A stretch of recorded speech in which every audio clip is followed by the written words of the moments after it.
This show is brought to you by United Healthcare because we believe in the power of volunteering. Hello everybody, thanks for tuning in to Project Volunteer. I'm your host, Randy Lanham, and this is not Teresa Rowe. No, not even close, sorry buddy. All right. But this is my buddy, Chris Johnson. We are here at the Bluegrass Music Hall of Fame and Museum in downtown Owensboro, the Bluegrass music capital of the world, of course. And we are going to be learning about this wonderful place, all the volunteering opportunities, not only here, but we're going to go a little south down to Rosine, Kentucky, and learn about the Bill Monroe Museum, the Bill Monroe Home Place. So today is Bluegrass Day. Nice. Everybody, thanks for tuning in. Hello, this is Randy Lanham. And I'm Teresa Rowe, and we are your host for Project Volunteer. Have you ever wondered what nonprofit organizations do or about all their different volunteering opportunities? Or what about hearing testimonies from the recipients of their care? Join us on our journey as we walk in the shoes of a volunteer for a day and find out about some amazing organizations that are literally changing the world. And along the way, meet some true surprising heroes making a difference in the lives of others as we feature another Project Volunteer.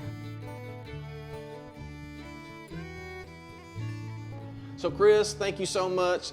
Down here at the Bluegrass Music Hall of Fame and Museum today. You and I have been buddies for a while. Right. I've been the education director here been doing the education programs for 17 years, I Long think. before I got here. You were what, 10 years old? when Yeah, you that's started? exactly right. I was 10 when I got started, but I've been around here. But I'll tell you what, you've been here now for 5, 6 Yeah, years? 6 years. 6 years now, wow. Right. So the first thing I did when he got into town, I gave him a Kentucky Wildcats t-shirt. Still got it. Just saying. Still got it. You know, I wanted to break him in. He's a Tennessee boy, so I wanted to break him in right.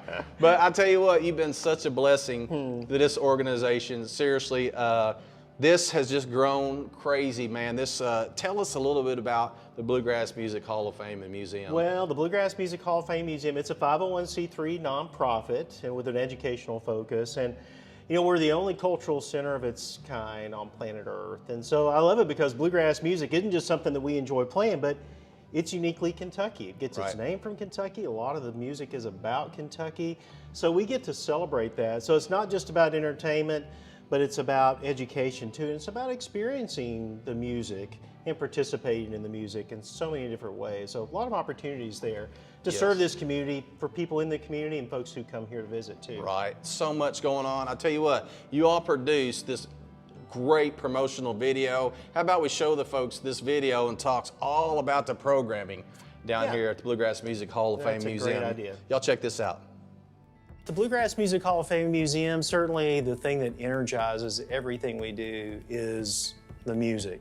It's about the music. But I like to refer to it as music with a mission. Music with a mission in the sense that it's not just about entertainment. Certainly there's plenty of that, whether it's at Romp or here at in our Woodward Theater or on our outdoor stage. But really what we're trying to encourage is engagement around the music, engagement around the cultural heritage of bluegrass music because it's uniquely Kentucky. Really, our goal is just to educate people around this area about bluegrass music. You know, Bill Monroe, born and raised right down the road in Rosine, Kentucky. Bluegrass music that is popular literally all over the entire world comes from this area. We feel like it's very important that people not only be introduced to it, but learn about it. It's more than just music, it's that, but it's also about the music, about gathering, preserving, exhibiting the history of bluegrass music, but then helping current and future generations understand why it's relevant, how they can engage. Well, Romp is really our biggest fundraiser, and it's even though it's the huge festival and it's really what the community sees, but the whole purpose of that is so that we can have funding for our educational programming, which is about the preservation of the bluegrass music genre. I get the great pleasure of doing the bluegrass in the schools. So what that entails of is me going into the classrooms, taking either fiddle, mandolin, guitar, or banjo, work directly with the music teacher and get to go into the classrooms, put the instruments in the kids' hands and get to spend about a week or so giving them an introduction of that instrument. it's a gateway to getting students to know about that connection to Western Kentucky and the history and the culture and the tradition of the music. And that really, it develops an interest with the students. And many times they'll go home, tell their parents about what's going on. They may end up coming to actually visit the museum just because somebody went in and told them about what's going on. They may end up here as part of a tour group, or they may decide that they just loved it so much they want to take a lesson on the Saturday morning lessons. When they experience playing an instrument in the schools, some kids really, they're curious to want to know more. They want to hear more about it. They want to potentially even learn to play an instrument. These programs are all connected and all support each other and dovetail really well.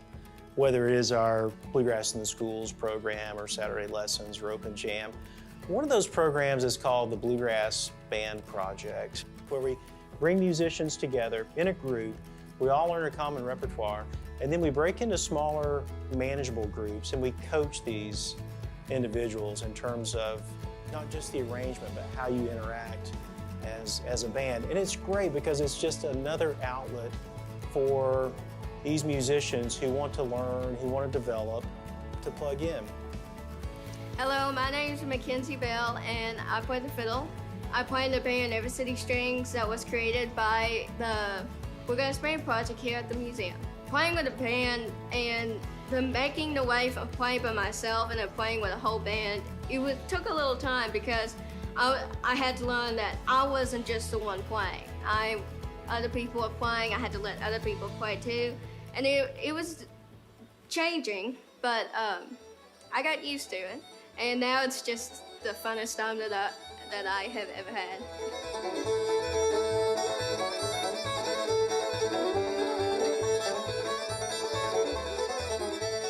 Chris Joslin and Randy Lanham had a vision for spreading the joy of bluegrass music throughout the community in Western Kentucky, Owensboro, and surrounding areas. So our River City Strings band is one of the bands that has persevered over the last 2 years.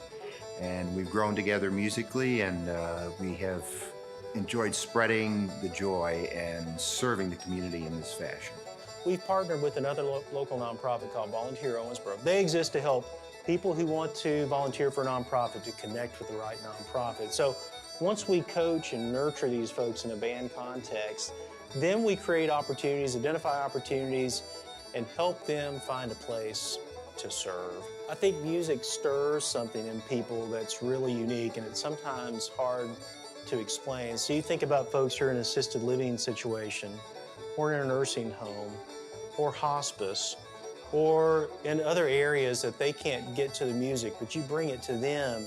You can play songs that really stir things in them, stir emotions, and help them engage cognitively in a way that maybe they don't have other opportunities like that. So I love the fact that the Bluegrass Band Project has a dual purpose and is far-reaching in terms of the people who participate and the community it serves.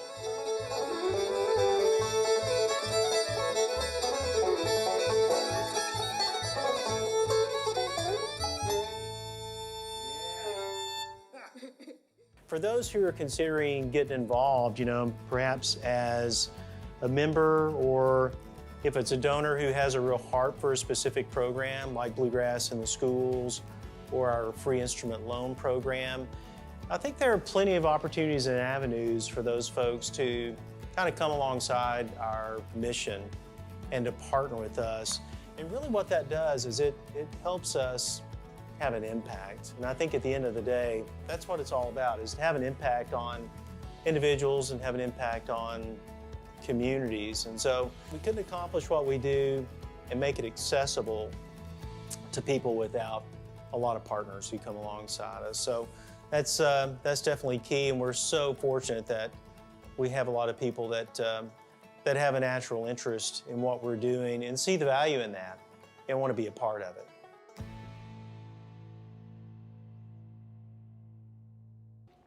I'll tell you what, Chris, man, I love all the programs and all the different things. But of course, this show, we're here to talk about volunteering. I know there's lots of volunteer opportunities, so let's talk about some of those. Sure, there are a lot of opportunities, and we're so grateful for the volunteers that we have. They believe in what we do and the mission and really engage with that. This is a good example. We do open jams here.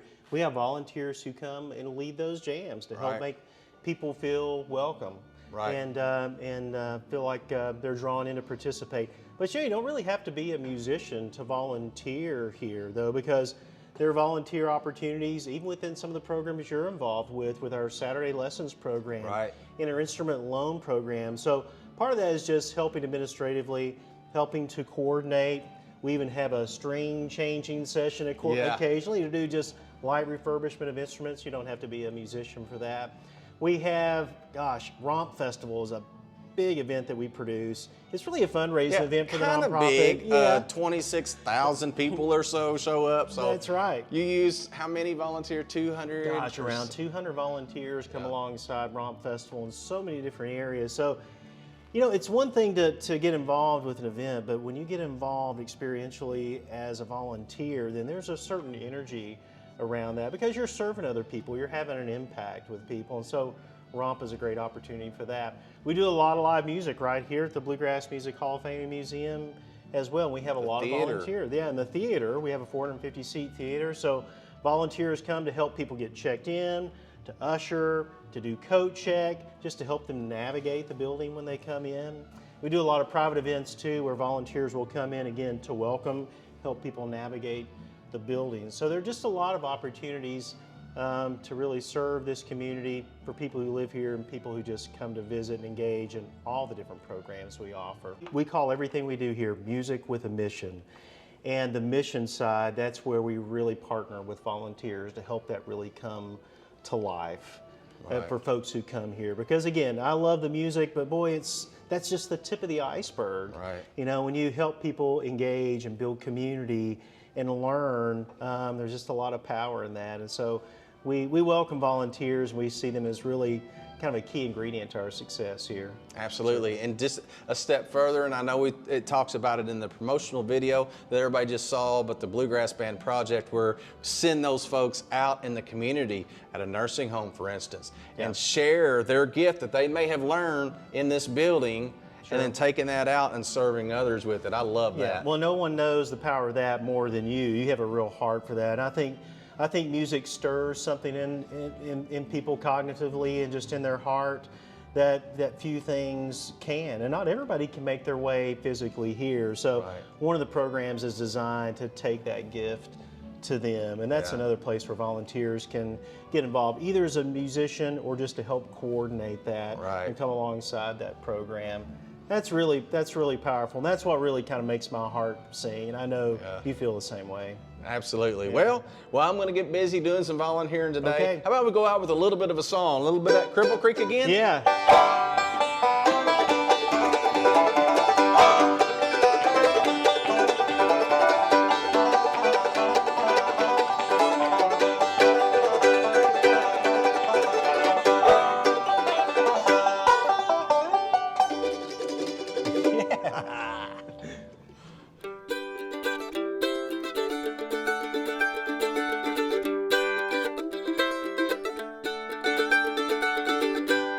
So Orville, thank you so much. You have been a longtime friend of mine and a volunteer here at the Bluegrass Music Hall of Fame and Museum.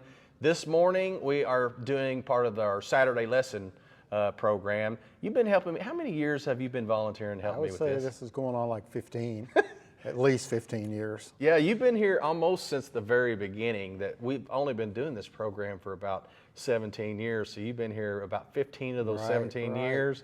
It's a lot of fun, the Saturday lesson program. Obviously, when we teach the program, especially in the spring, we have from ages 6 and up learning, and then we get to learn our instrument and then perform at Romp together, right? Right, and when I started this back at the former museum, I realized that there was a lot of work that went in this. I started the program to take fiddle lessons and then went on to become a private student, but I realized there may be some help needed in this program. So I really enjoy getting instruments ready every spring for the spring classes, then get them ready for the Saturday lessons, setting up the room and helping anybody that I can help. So You do. You work hard. So you are constantly, like you said, sometimes I don't always show up on time. So you're always the early bird. You always get here super early. You set up the room. All these chairs were set up. We got a few more chairs we're going to set up here in a minute.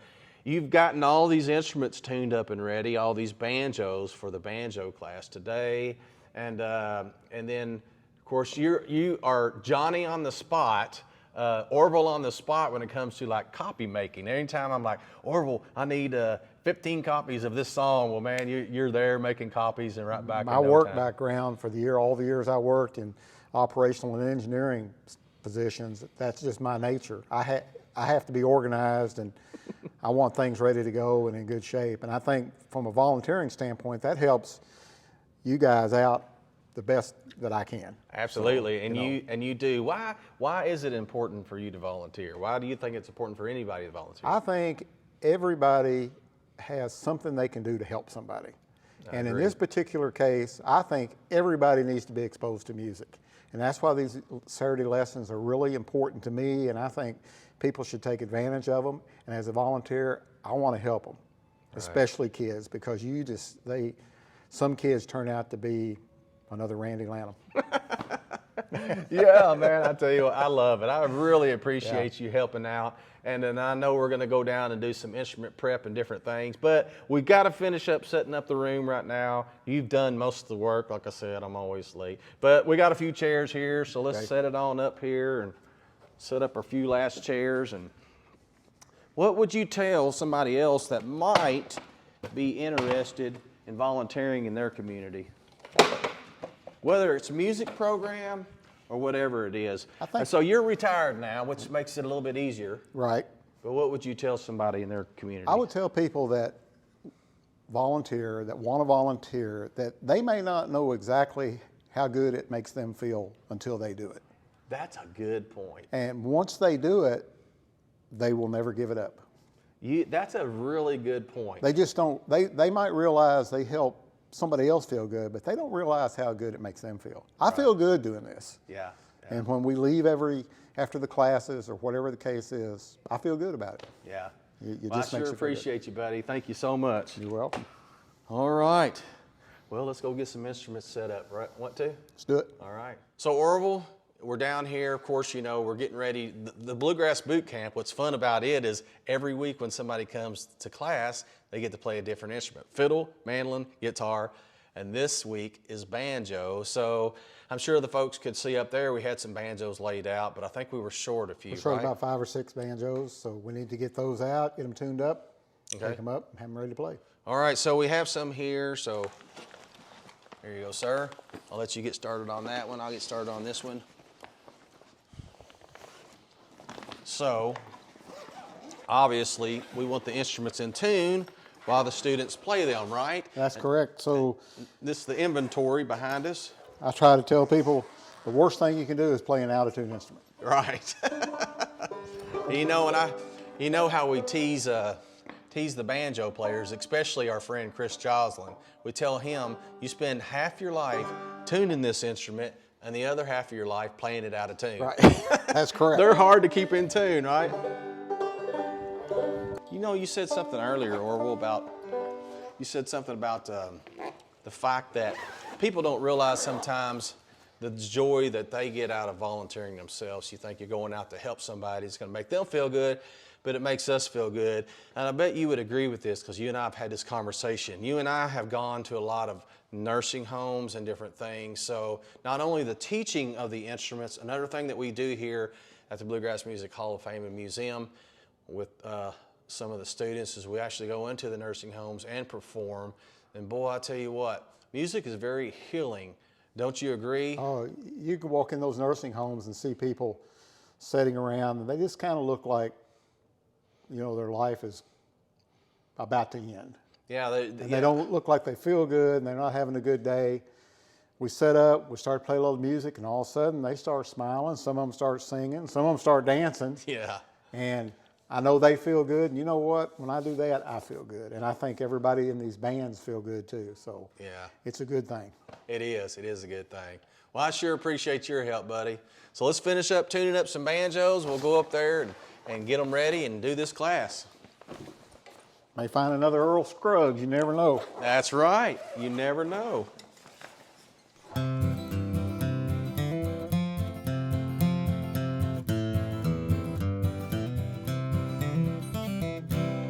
All right, so Mackenzie Bell, first of all, I want to thank you for being a volunteer. Okay, so you volunteer helping me in the Saturday lessons. You do the jams.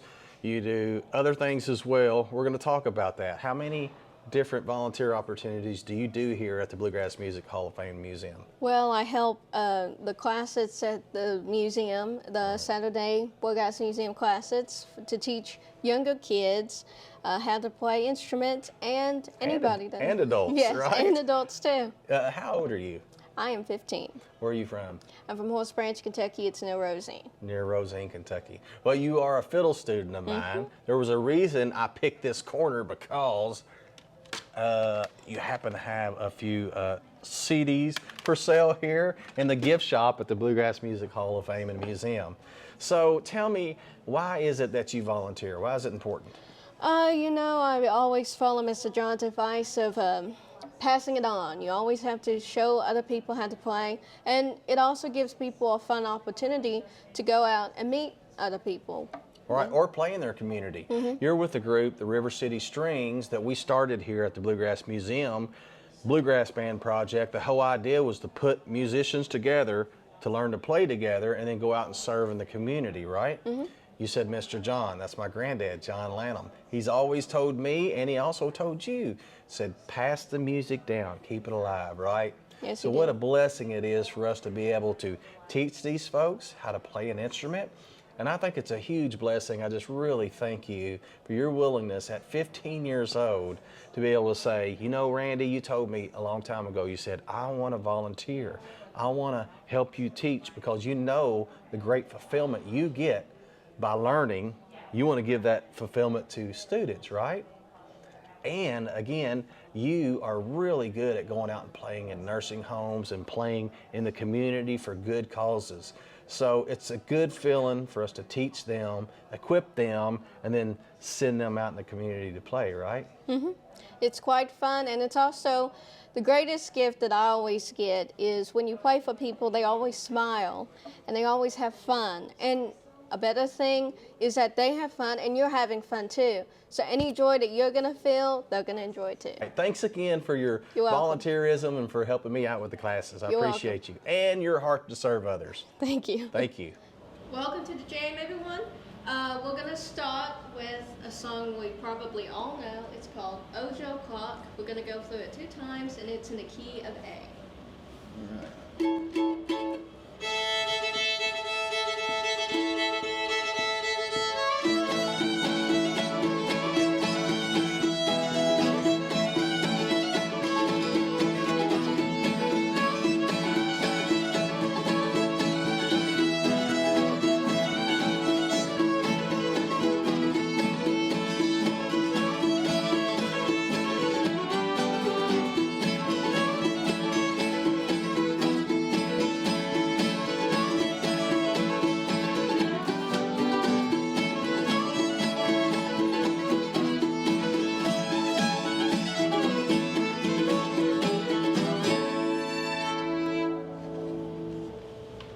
So Glenn, Jackie, thank you all so much for meeting me here. We are on the stage in the theater at the Bluegrass Music Hall of Fame and Museum. And I understand both of you all volunteer in this theater, so tell us about that.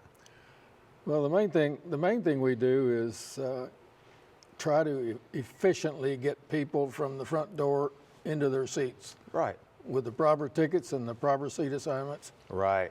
Right, and that can be a big job. This place holds 450 people, so that can be quite the job when they're bringing in ticket. You got to scan and then get them to their seats, and you know you're probably saying, "Hey, there's the gift shop. Here's the restrooms," and all that kind of stuff, and people Exactly. asking questions and different things. Right, but I bet you enjoy that probably. Of course. Yeah, absolutely. What would, I especially do. I love to talk to people. Yeah, I bet you meet folks from all over, because I know here in the theater, when the shows are going on, there's people from not just our area, they're from other states, they're from no telling where, right? So Right. it's a lot of fun to meet new folks, right? I like to, if I don't recognize them, I like to ask them if they're from here. Last year we had a fellow here that looked like a Santa Claus, had a big white beard and the whole thing. And I asked him where he was a Santa Claus, and he said in Oregon. Wow. Oregon, Wisconsin. Wow. Wow. And I said, well, I have a friend that lives in Oregon, Wisconsin. He was her next door neighbor. Wow. What are the chances of that? I went to school with her at the College of the Ozarks, and he's her next door neighbor. Wow. And you know, another benefit, you get to hear some good music, don't you? Absolutely. You get to listen to a lot of great shows that take place on this stage. So first of all, just thank you for your volunteerism here at the museum. So if you had to say some words of encouragement for people out there watching that might be hesitant about volunteering at a museum like this, or at a festival, or anywhere, what kind of encouragement would you all give them? Well, we get a lot of pleasure out of it. I mean, we volunteer here, but we also volunteer at another venue here in town. Yeah. Well, one of the Several things years with volunteering is you get to choose what you want to do. It's not like you have to go to every venue, you have to be there at a certain time all the time. You know, if it's a good time for you, you can choose and do it. If it's not, you don't have to. Well, thank you both for your volunteerism, for your service to our community, and not only to our community, all the people coming in from out of town, right? You all are representing the Bluegrass Music Hall of Fame and Museum as volunteers, so thank you very much. You're very welcome. You're welcome. Thanks for your time. Great talking to you. Thank you. All right. Well, Randy, I hope you had fun spotlighting, because I know I would have had fun spotlighting the Bluegrass Music Hall of Fame and Museum. I did. It was a lot of fun, and I've been the education director there for many years, so I knew all those great volunteers and the great director Chris there. But that was only part one. That's right. So in these episodes, we're spotlighting Bluegrass music museums. So that was part one. You got to tune into the next episode for part two, which is... And part two is we're going to feature, and it was so cool to be there, Randy. I know you've been there before. The Bill Monroe Museum and Home Place in Rosine, Kentucky. I loved it. It was so much fun. I know you got to be a tour guide, and she got to work the front desk and different things. So tune into the next episode to watch Teresa do her museum thing. That's right. Thanks for watching, everybody. Hall of Fame and Museum in Owensboro, Kentucky. So you got to watch. This is not.